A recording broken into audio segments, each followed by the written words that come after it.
of me suspects that coronavirus was invented by Netflix and Uber Eats as a way of boosting sales while people are in self-isolation. But the fact is that it's a pretty serious issue, and one thing that's really interesting is the way that society's reaction to coronavirus has told us so much about some of the problems that we have. So for starters, the people who make money out of organised religion are well aware that organised religion is absolute bollocks. So Lourdes, the magic healing waters place in France, right, that has closed down due to risk of contamination from coronavirus. The Saudi Arabian authorities are not admitting pilgrims into the country to do Hajj. Now, that's weird, isn't it?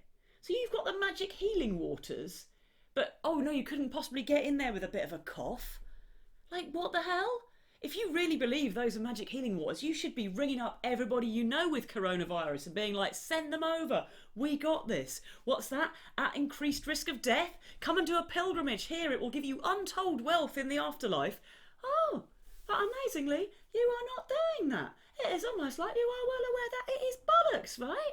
And speaking about people who are well aware that what is going on is bollocks, let's talk about the health secretary. We have a problem with our media. We used to have a media that, you know, if a politician said something, there'd be an article about it and it would say what they'd said and it would give the opposing point of view and they'd speak to some experts, put some facts in there, and then it would be published. Not anymore. We live in a world of like instant rolling news media. Somebody says something, it gets reported, that's it.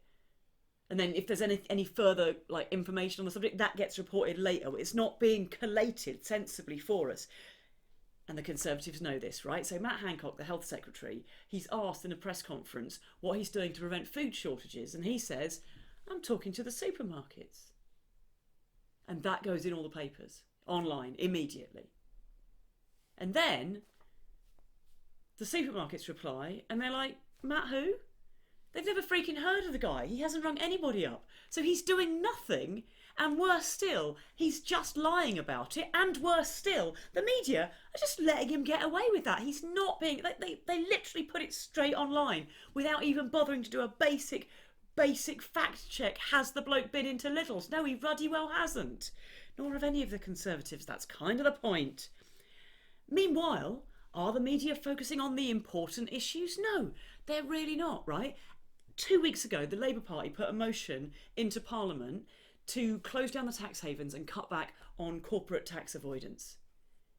Right, a move that would bring in billions and billions of additional revenue that we could use to roll back all the austerity measures that have killed thousands and thousands of people. There is no doubt that if that motion went through, it would save many, many more lives than pretty much anything we can do about the coronavirus.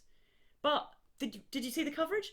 No, of course not, because it wasn't covered. It's not in any of the papers. It wasn't on any of the websites. It just wasn't even mentioned. They're too busy talking about whether Philip Schofield had touched his face with his hand. It's because the Express these days is basically a fanzine for the This Morning programme. And more broadly across society, I am a little bit tired of people who are all like, refugees coming here to escape war and violence and chemical weapons in Syria. How ridiculous, how terrible, we can't be letting them in. And now somebody at work is coughing and they're straight down the supermarket. Give me 50 litres of hand sanitiser. It's an international crisis. Well, hold on a minute, we couldn't help... Yes, right. There's one more thing, right? This whole situation highlights how precarious our society is. I am one of the thousands and thousands of people in Britain who works freelance, who is part of the gig economy. And I'm terrified, right? Because gigs are disappearing. Even if I'm well, it's not even a question of can I get sick leave? Can I get paid for sick leave if I am not well enough to work or if I need to self-isolate? It's not a question of that. Gigs I've got booked up are disappearing out of the diary. Things are getting cancelled, often things where I've already booked train tickets. And if I'm losing work, so are the front of house staff, the venue managers, the technicians, the marketing people, the PR people behind that, the people who, the journalists who cover this stuff, like everybody who works around that industry, people teaching people, people doing all those jobs around that. And you know what? Furthermore, because of that, I'm a bit worried about how much money I'm losing at the moment. So I'm eating in less restaurants. I'm spending less money. I'm buying less clothes. There's an instant recession happening. And it's caused by the fact that so many people in our society are freelance, 0 hours contracts, this kind of thing. And there's no support network there for them, absolutely none. And we've built a society with so little give in it that we haven't got the capacity to deal with a problem like this, which isn't honestly that huge of a problem if we had a bit of capacity to deal with it in terms of economics. And look at it this way. How many years have we heard every politician, honestly, both sides of the spectrum, right? Every politician saying we need the health service to be more efficient, we need to make cuts, we need to make it streamlined, we need to take all the slack out of the system, we need to make sure that we're getting absolute value for every single penny that we spend on healthcare. And what they failed to notice is that the number of people who are sick at any given time, it's not a flat number, is it? It's level, it's kind of roughly the same. It doesn't change that much on average on a day-to-day basis. And then once in a while, something like this happens. This is not the first time there's been an epidemic like this, right?